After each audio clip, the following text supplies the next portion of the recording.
Dr. Marcus Chen had seen many strange things during his late-night drives through the countryside, but nothing quite like the woman running barefoot down the dark highway. Her white wedding dress caught in the headlights of his car like a ghost in the night. She was stumbling, clearly exhausted, her elaborate hairstyle falling apart with each desperate step.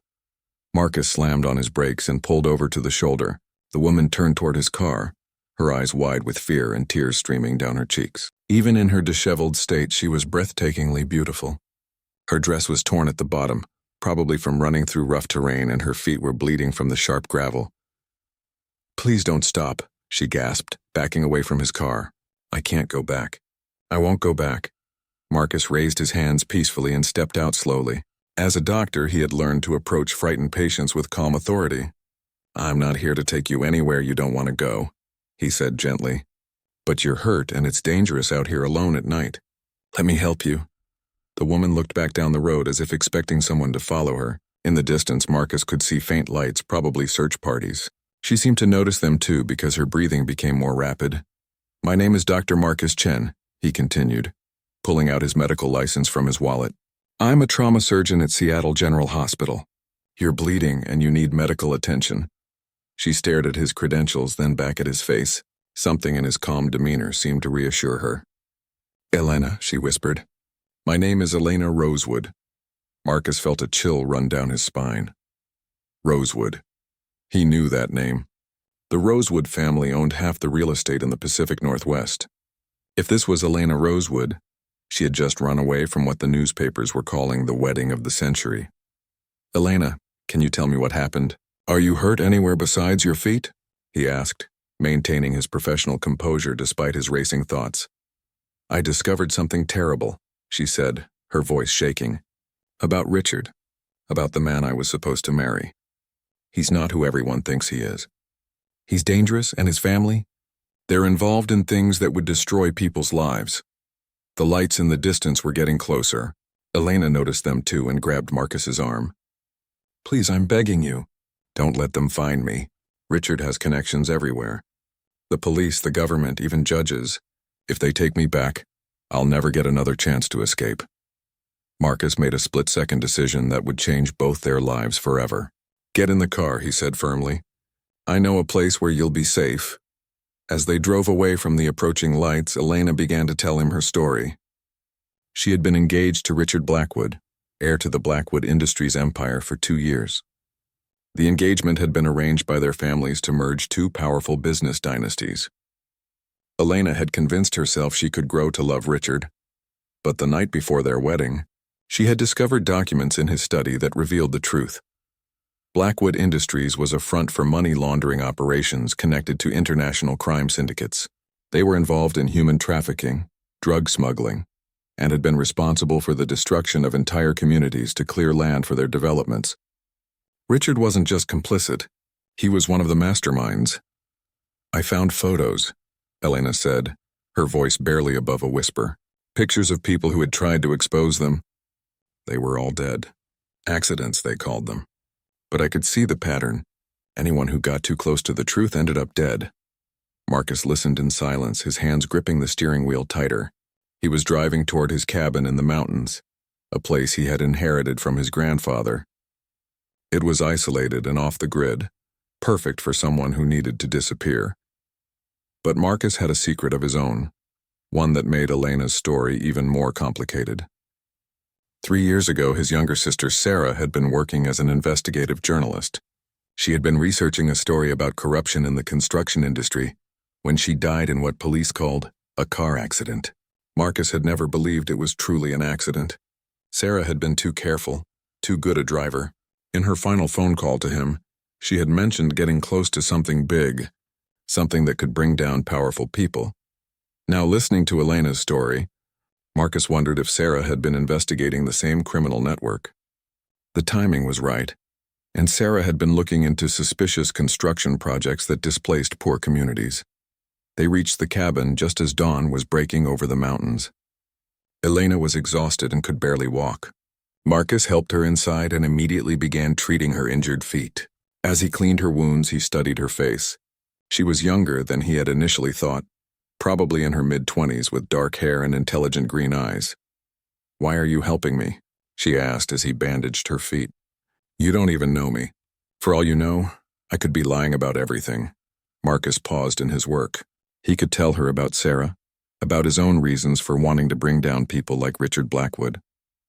But something held him back. "Because running away from your own wedding in bare feet isn't something people do for fun," he said instead. "And because no one should be forced into a life they don't want." Elena smiled for the first time since he had found her. "Thank you," she said. "I don't know what I would have done if you hadn't stopped." As Marcus prepared a place for her to sleep, his mind was racing. Elena Rosewood could be the key to finally getting justice for Sarah, but he also realized that protecting her would put his own life in danger. The Blackwood family had unlimited resources and connections. They would stop at nothing to find Elena and bring her back.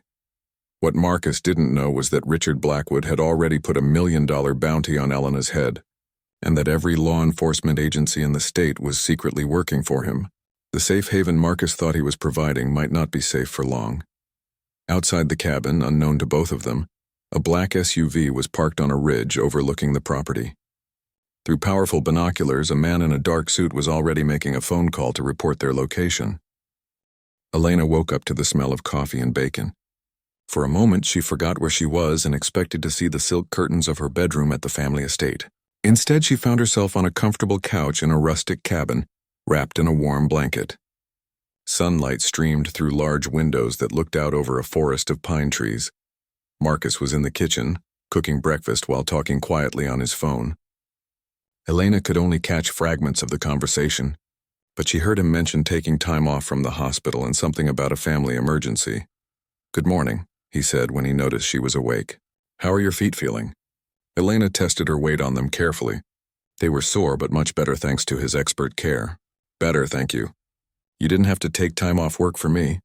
"Actually, I did," Marcus said, his expression serious. "I made some calls this morning. Your disappearance is all over the news, but the story they're telling isn't the truth. They're saying you had a mental breakdown and might hurt yourself or others. Richard Blackwood is playing the concerned fiancé perfectly." Elena felt sick. "He's making me look crazy so that when they find me, no one will believe anything I say." "That's exactly what he's doing. He's also offering a reward for information leading to your safe return. Every law enforcement agency in 3 states is looking for you." Elena sank back onto the couch, feeling hopeless. "Then it's over. I'll never be able to prove what I discovered. He's too powerful." Marcus sat down across from her, his dark eyes intense. "Maybe not. I have a confession to make. I didn't just stop to help a stranger last night. When you told me your name, I recognized it. And when you mentioned Richard Blackwood, everything clicked into place." Elena looked at him suspiciously. "What do you mean?" 3 years ago, my sister Sarah was killed. Officially, it was a car accident, but I never believed that. She was an investigative journalist working on a story about construction corruption. Her editor told me she had mentioned getting close to exposing a major conspiracy involving wealthy developers who were displacing communities for profit. Elena's eyes widened. "You think Richard killed your sister?" "I think the people Richard works for killed my sister. I've been trying to find evidence for 3 years, but I'm just one person going up against an entire network. You might be the break I've been waiting for." Elena stood up and paced to the window, her mind racing. "The documents I found in Richard's study. There were financial records going back 5 years. If your sister was killed 3 years ago, there might be evidence of it in those files. Where are those documents now? Hidden in the one place Richard would never think to look. My grandmother's jewelry box in the family mausoleum. I put them there the night before the wedding when I realized what I had discovered." Marcus felt a surge of hope and dread at the same time. Elena, getting those documents would mean going back into enemy territory. The cemetery is probably being watched. Not the public cemetery. Our family has a private mausoleum on the estate grounds. It's been there for over 100 years. Richard has never even visited it. He thinks it's creepy. They spent the morning planning how to retrieve the documents. Marcus had medical knowledge that could be useful for creating disguises and changing their appearance. Elena knew the security patterns at the estate and could get them inside. But as they prepared to leave that afternoon, Marcus noticed something that made his blood run cold. Tire tracks in the dirt road leading to his cabin, fresh tracks that hadn't been there the day before. "Elena, we need to leave now," he said urgently, throwing essential supplies into a backpack. "What's wrong?" Someone found us. Look at these tracks. That's not a regular car. That's a heavy vehicle, probably an SUV. They hurried outside to Marcus's car, but as they reached it, Elena grabbed his arm. Marcus, look at your tires. All 4 tires had been slashed. They were stranded. The sound of engines grew louder as vehicles approached through the forest. Marcus grabbed Elena's hand and led her toward a trail that disappeared into the dense woods behind the cabin. There's an old mining tunnel about a mile through these trees, he said as they ran. My grandfather used to take me there when I was a kid. If we can reach it, we can hide until dark. Behind them, they could hear men shouting orders and dogs barking. Richard had brought a full search team with tracking dogs. As they crashed through the underbrush, Elena realized that Marcus was risking everything to help her. You could just leave me, she gasped between breaths. They want me, not you. You could go back to your life. My sister can't come back to her life, Marcus replied grimly. And besides, it's too late now. They'll know I helped you. Richard doesn't leave loose ends. They reached the entrance to the old mine just as the sun began to set. The tunnel was dark and musty, but it went deep into the mountain. Marcus had a small flashlight, and they made their way carefully through the narrow passage. This tunnel connects to an old logging road on the other side of the mountain, Marcus explained. We can get out there and find another way to reach your family's estate. As they walked through the darkness, Elena told Marcus more about what she had discovered in Richard's documents. The corruption went deeper than just money laundering. Richard's family was connected to a network that controlled construction permits, environmental approvals, and land acquisitions across the entire Pacific Northwest. They had been systematically destroying natural habitats and historic communities to build luxury developments. Your sister wasn't just investigating construction corruption, Elena said. She was getting close to exposing the entire system. They killed her because she was about to reveal names, dates, and financial connections that would have brought down dozens of powerful people. Marcus felt anger burning in his chest, but also determination. Then we're going to finish what she started. They emerged from the tunnel 2 hours later onto an abandoned logging road. The stars were bright overhead, and they could see the lights of the city in the distance. They were about 10 miles from the Rosewood estate. There's something else I need to tell you, Elena said as they started walking toward the road. Richard didn't choose me randomly for this marriage.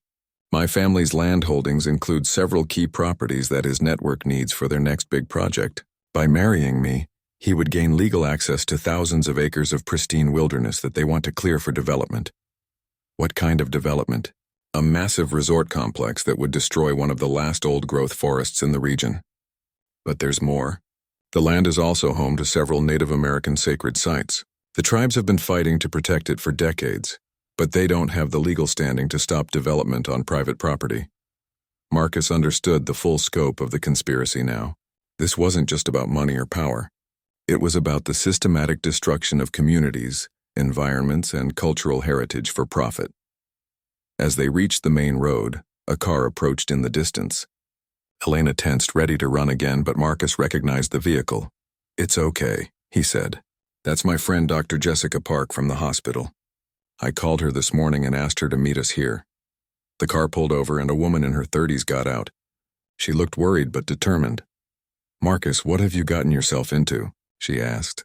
Something bigger than I imagined, he replied. Jess, we need your help to expose a criminal conspiracy that's been operating for years. Jessica looked at Elena, taking in the torn wedding dress and bandaged feet. And you must be the runaway bride everyone is looking for. I prefer to think of myself as the escaped bride, Elena said with a weak smile. As they got into Jessica's car and headed toward the Rosewood estate, none of them noticed the helicopter that had been following them from a distance, or the fact that Richard Blackwood was already waiting for them at the family mausoleum. The Rosewood estate looked like a fortress in the moonlight. High stone walls surrounded the property, and security cameras were mounted every 50 feet. Elena knew the patrol schedule by heart, having grown up here, but that was before Richard had taken over security arrangements for the wedding. Jessica had dropped them off at the old service entrance that Elena's great-grandfather had built for deliveries. It was hidden behind an overgrown hedge and hadn't been used in decades. Most importantly, it wasn't on the current security system blueprints. The mausoleum is about half a mile through the estate grounds, Elena whispered as they crept through the shadows. We have to cross the main lawn, past the rose garden, and go up the hill behind the house. Marcus followed her lead. moving carefully between the ancient oak trees that dotted the property. The estate was eerily quiet, with only the sound of their footsteps on the damp grass. Too quiet, Marcus thought. Where were the security guards that Richard had supposedly stationed everywhere? They reached the rose garden without incident.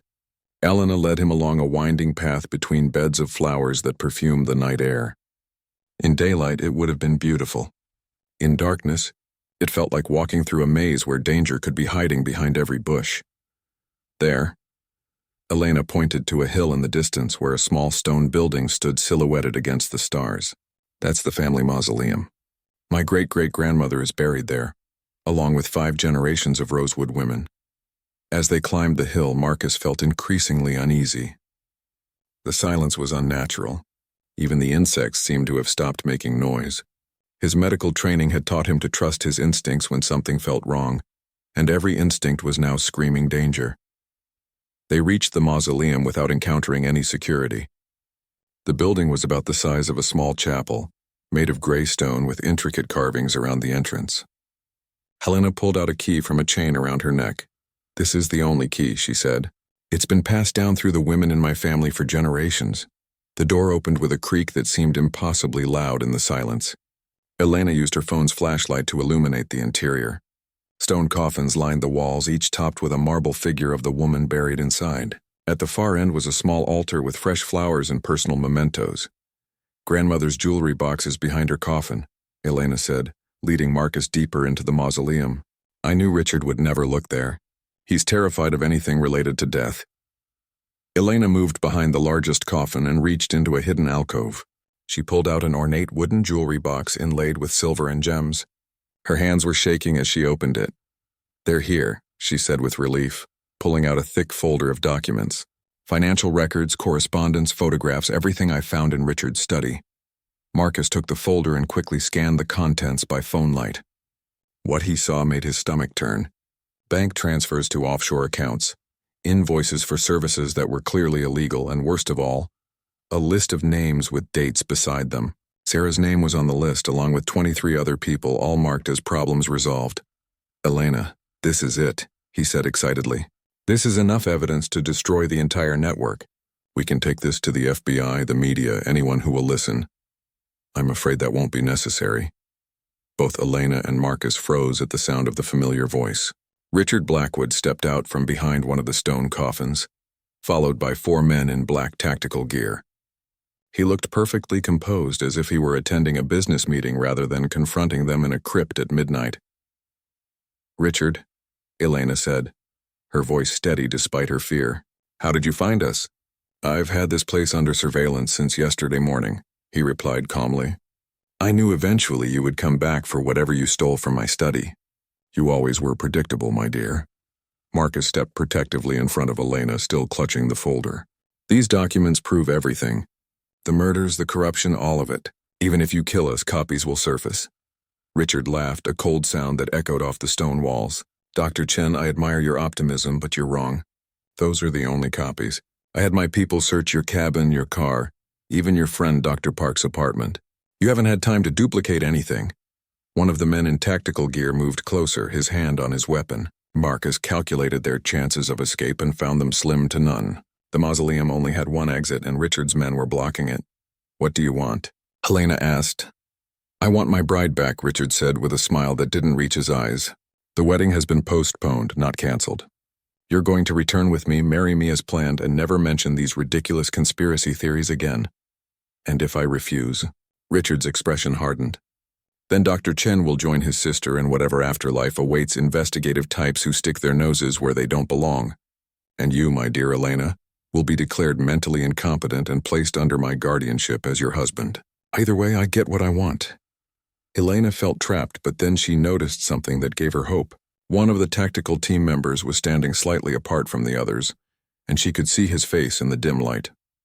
It was David Santos, a security guard who had worked for her family for 15 years, a man who had taught her to ride horses and had always treated her like a daughter. "David," she said quietly, "you know me. You know my family. We've never hurt anyone. These people have murdered innocent journalists and activists. Please don't let them do this." David's expression was conflicted. He looked from Elena to Richard and back again. Miss Elena, I'm sorry. Mr. Blackwood has contracts with everyone now. If I don't follow orders, my own family will be targeted. That's enough talking, Richard said impatiently. Give me the documents, Dr. Chen, and we can all walk away from this unpleasant situation. Marcus looked at Elena, then made a decision that surprised everyone, including himself. Instead of handing over the folder, he threw it as hard as he could toward the altar at the far end of the mausoleum. The documents scattered across the floor in all directions. If you want them, you'll have to collect them yourself, he said defiantly. Richard's calm composure finally cracked. You have no idea who you're dealing with, he snarled. My family has been eliminating problems for 3 generations. One more dead doctor won't even make the local news. He nodded to his men and they raised their weapons. But before anyone could fire, the mausoleum was suddenly filled with bright lights and the sound of sirens. Federal agents. Everyone on the ground now. FBI agents in tactical gear streamed through the doorway, weapons drawn. Richard's men immediately dropped their guns and raised their hands. Elena and Marcus looked at each other in amazement. They had been saved, but by whom? Agent Sarah Martinez stepped into the mausoleum, her badge clearly visible. Mr. Blackwood, you're under arrest for conspiracy, racketeering, and murder. Dr. Chen, Ms. Rosewood, are you both unharmed? We're fine, Marcus said, still trying to process what was happening. But how did you know to come here? Agent Martinez smiled. Dr. Jessica Park contacted us 6 hours ago. Apparently, Dr. Chen had given her instructions to call the FBI if he didn't check in by midnight. She also provided us with recordings of phone conversations she had been making for Marcus while he investigated his sister's death. Marcus stared in amazement. Jessica had been secretly helping him gather evidence all along, documenting his investigation in case something happened to him. There's something else, Agent Martinez continued. We've been investigating the Blackwood organization for 2 years. We've had undercover agents placed in their security teams. David Santos stepped forward and removed his tactical vest, revealing an FBI badge underneath. Sorry for the deception, Miss Elena. I've been gathering evidence on Mr. Blackwood's activities for 18 months. As Richard was led away in handcuffs, he turned back to Elena with cold fury in his eyes. This isn't over, he said quietly. My family has friends you can't imagine. I'll be out in a week, and when I am, you'll regret this. Agent Martinez heard the threat and stepped closer to Richard. Mr. Blackwood, I should mention that we also have evidence linking your organization to international human trafficking and drug smuggling operations. You won't be getting out anytime soon. As the FBI agents collected the scattered documents, Elena and Marcus finally had a moment to breathe. They were safe, but both of them knew that this was far from over.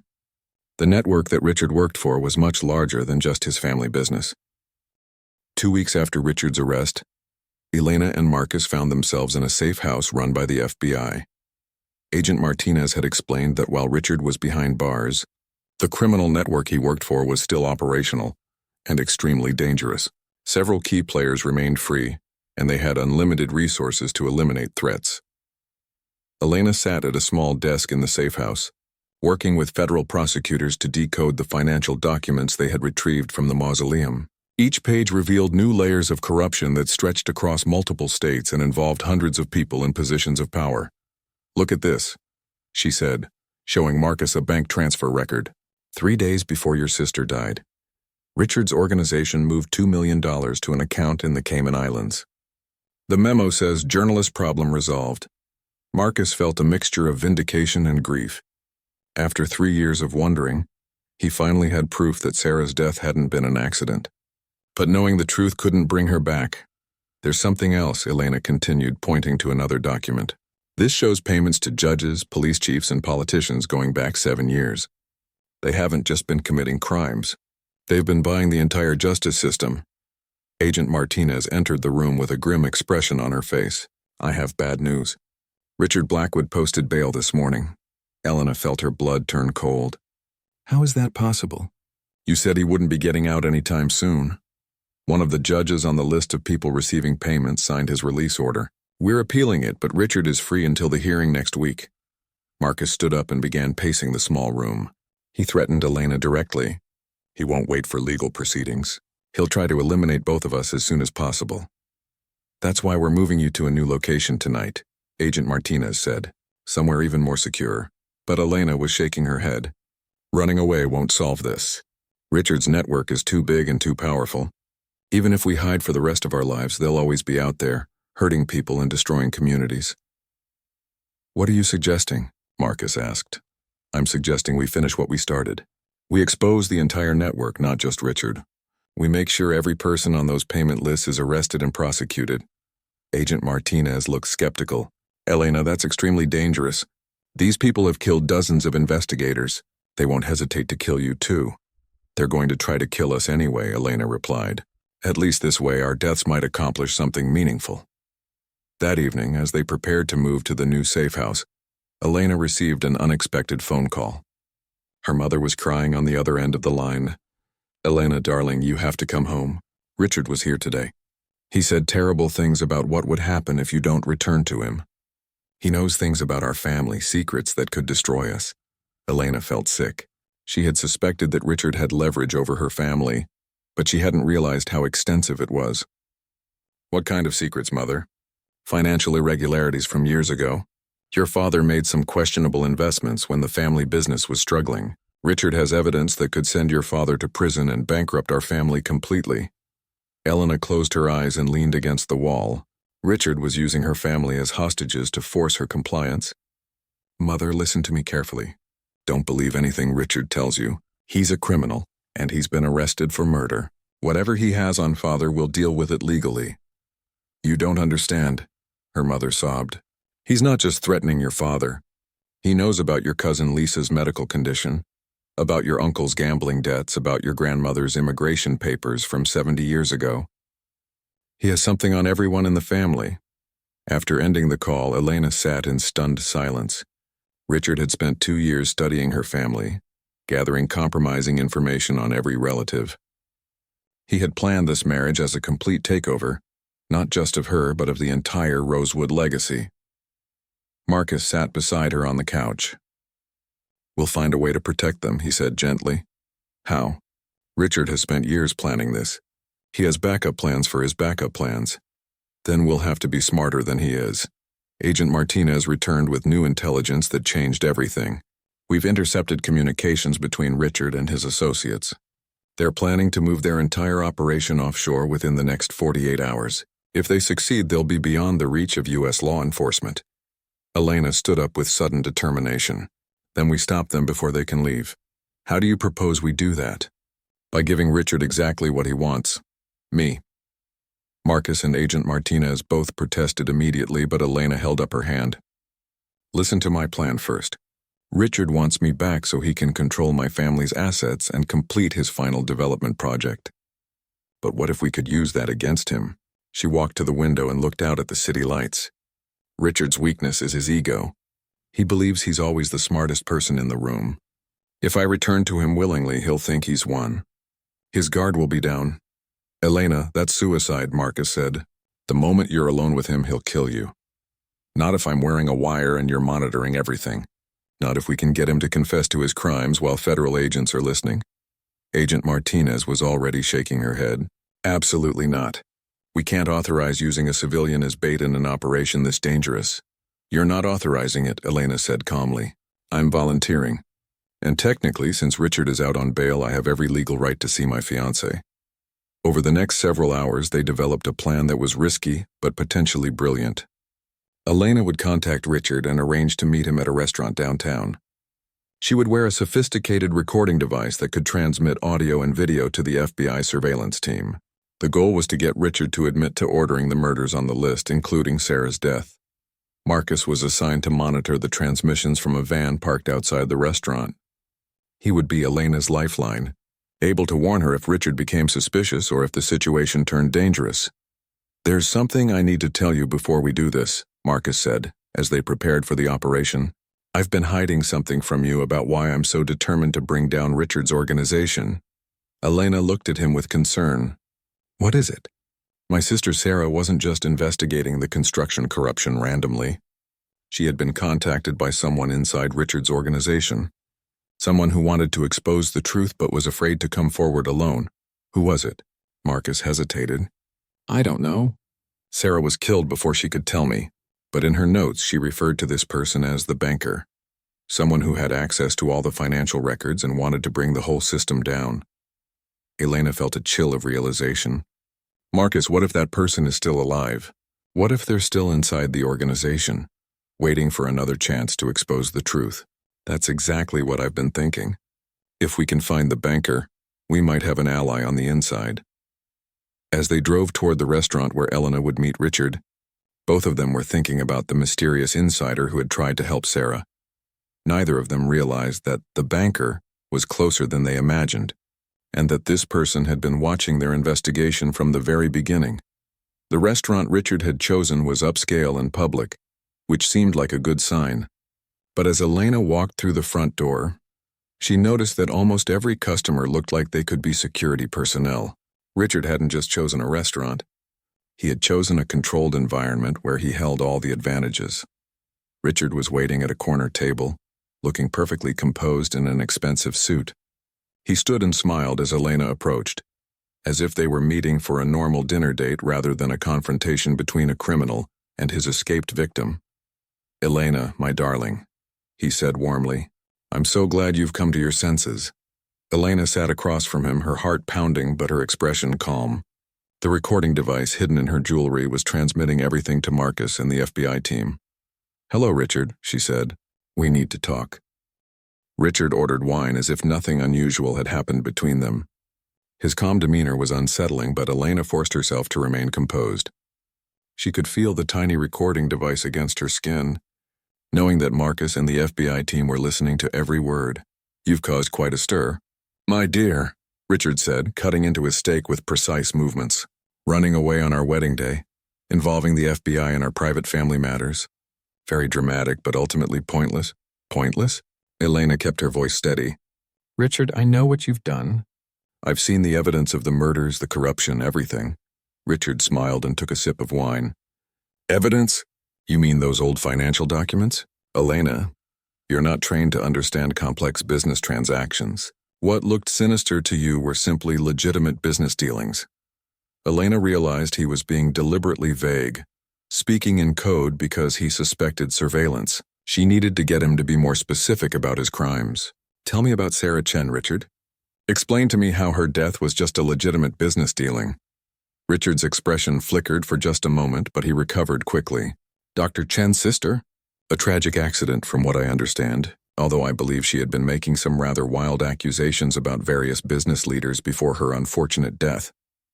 In the surveillance van, Marcus gripped his headphones tighter. Richard was acknowledging Sarah's death but refusing to admit direct involvement. They needed more. Elena leaned forward slightly. "Richard, I'm not wearing a wire if that's what you're worried about. The FBI thinks I'm in protective custody right now. I came here alone because I want to understand. Help me understand how Sarah Chen's investigation threatened your business interests." Richard studied her face carefully, then seemed to relax slightly. Sarah Chen was a problem that needed to be solved. She had somehow obtained financial records that could have damaged several important business relationships. My associates and I simply arranged for the problem to disappear. Elena felt sick but pressed on. "Associates? You mean the other people on those payment lists? The judges, the police chiefs, the politicians?" "Elena, you're asking dangerous questions. Knowledge of our business arrangements has consequences. Just ask the 24 individuals who learned too much over the past 5 years." In the van, Agent Martinez was frantically coordinating with her team. Richard had just confessed to involvement in 24 murders, but they needed him to be even more explicit. Elena took a deep breath. "Richard, I want to come back to you. But I need to know that I can trust you. I need to know that you won't hurt me the way you hurt those other people." Richard reached across the table and took her hand. His grip was firm, almost possessive. "My darling, you're going to be my wife. You'll be protected as long as you remain loyal. But if you ever betray me again, you'll discover that even family connections have limits."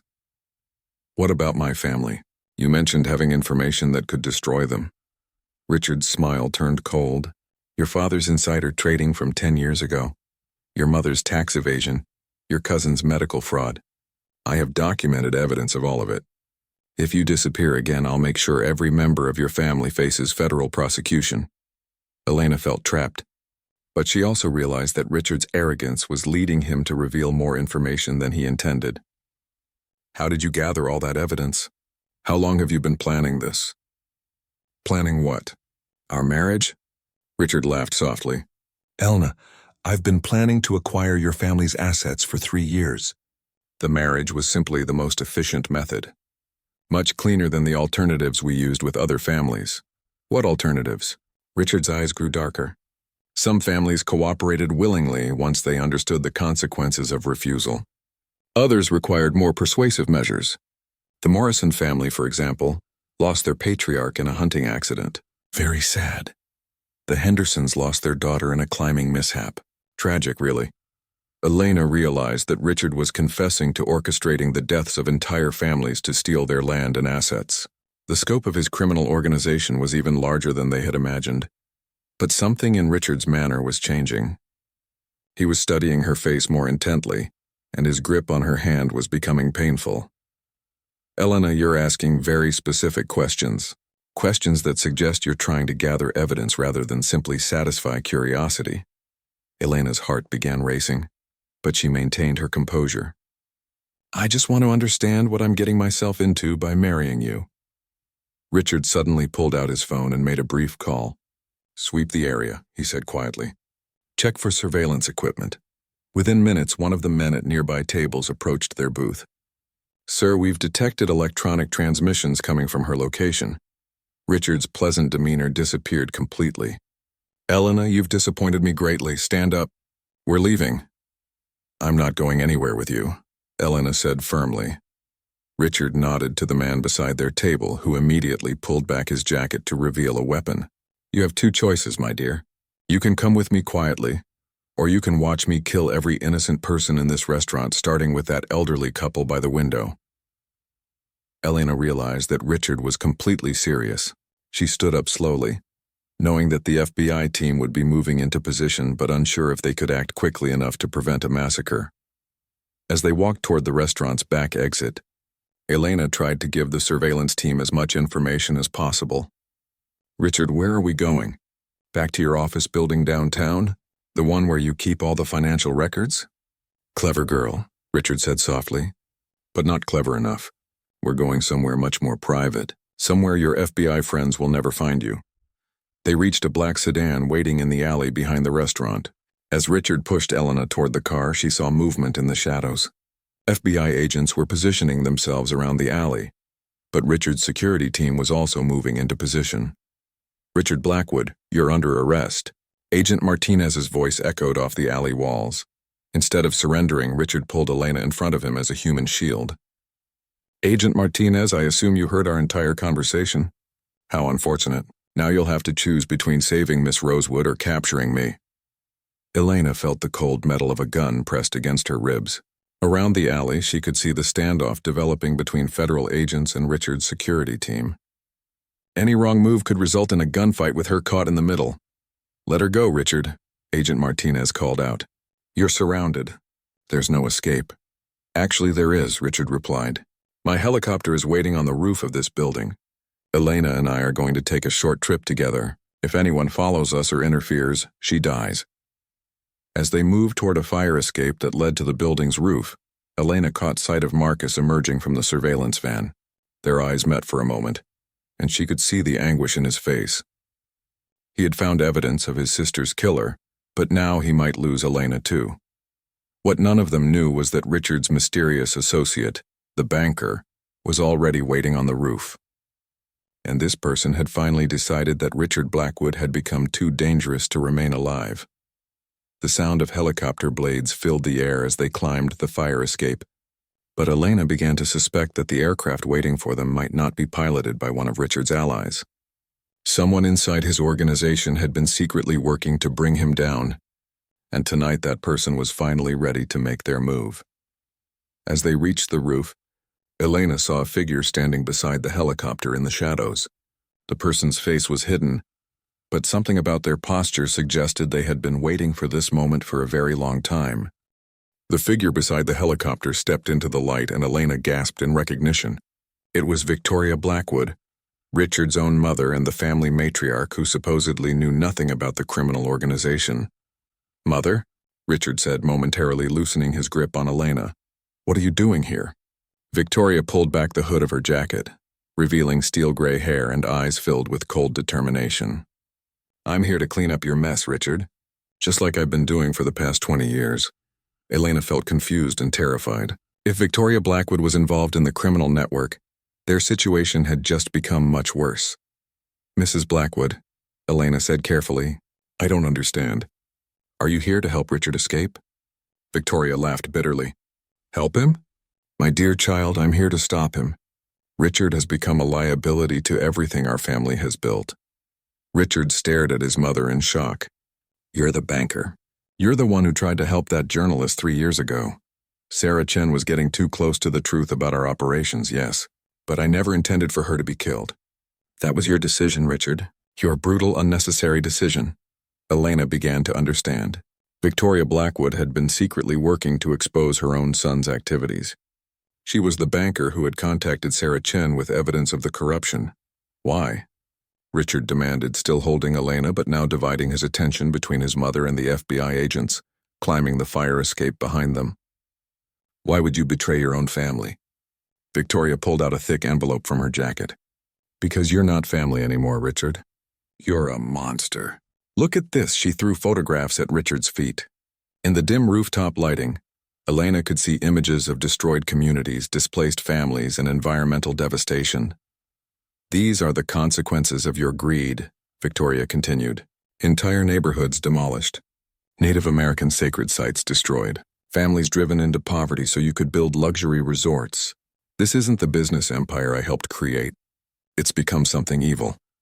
Richard's grip on Elena tightened. You built this empire on exactly the same foundation, Mother. Don't pretend to have a conscience now. You're right. I built the foundation. I made compromises and paid bribes and looked the other way when competitors had accidents. But I never ordered the systematic murder of journalists and activists. I never targeted families with children. Agent Martinez and her team had reached the roof and were taking positions around the helicopter. The standoff was becoming more complex with Victoria's unexpected presence. Mrs. Blackwood, Agent Martinez called out. Are you working with us or against us? Victoria reached into her jacket again and pulled out multiple USB drives. I'm the federal informant you've been calling the banker.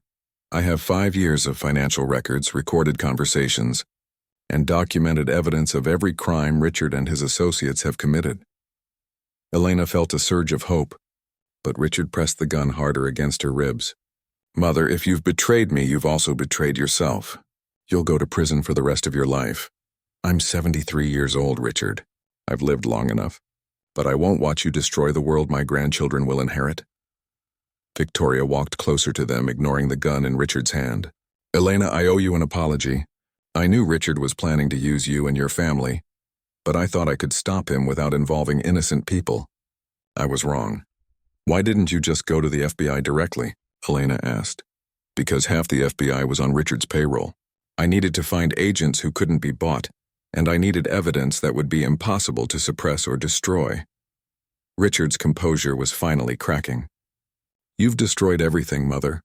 20 years of building power and influence, and you've thrown it all away for what? Some misguided sense of morality?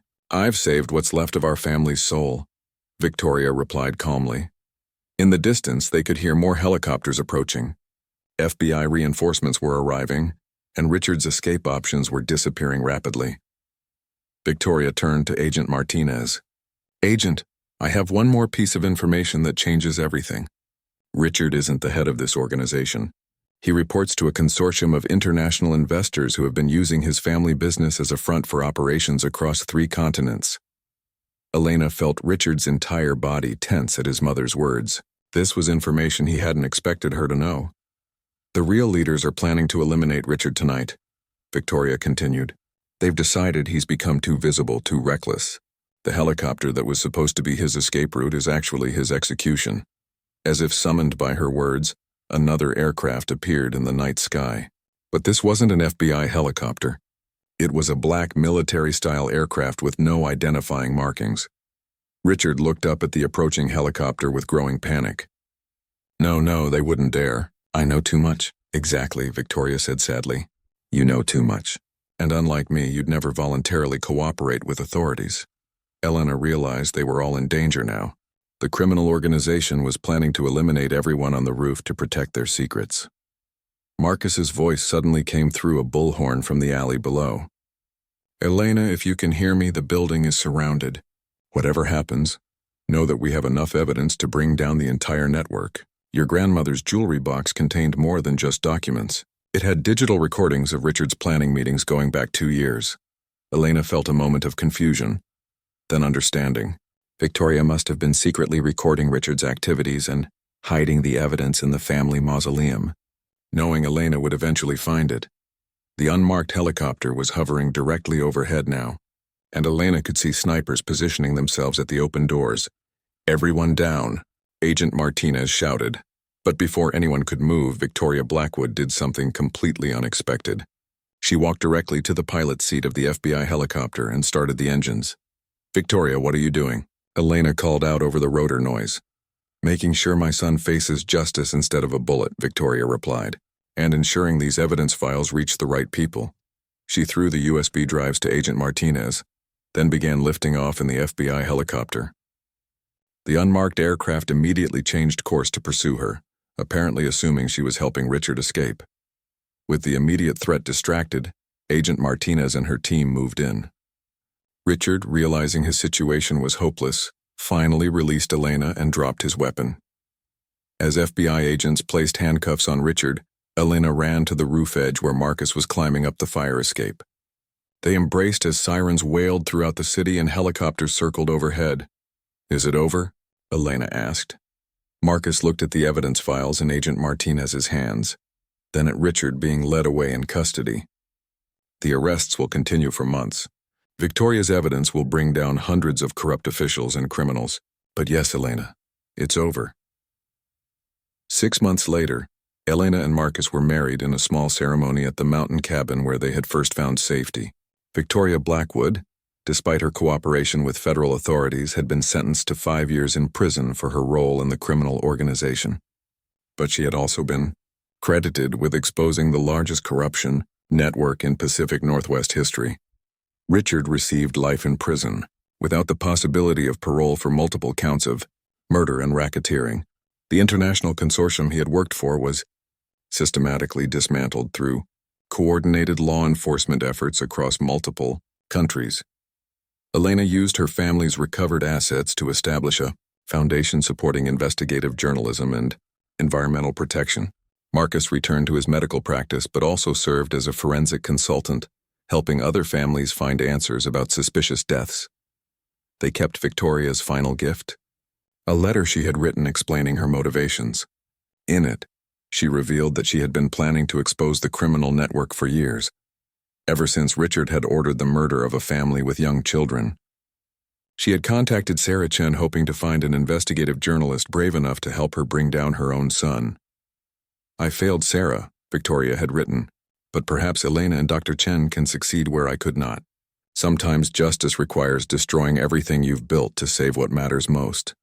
Elena often read this letter when she struggled with the complexity of forgiveness and justice. Victoria Blackwood had been both a criminal and a hero, a mother and an enemy. But in the end, she had chosen to protect innocent people over protecting her family's power.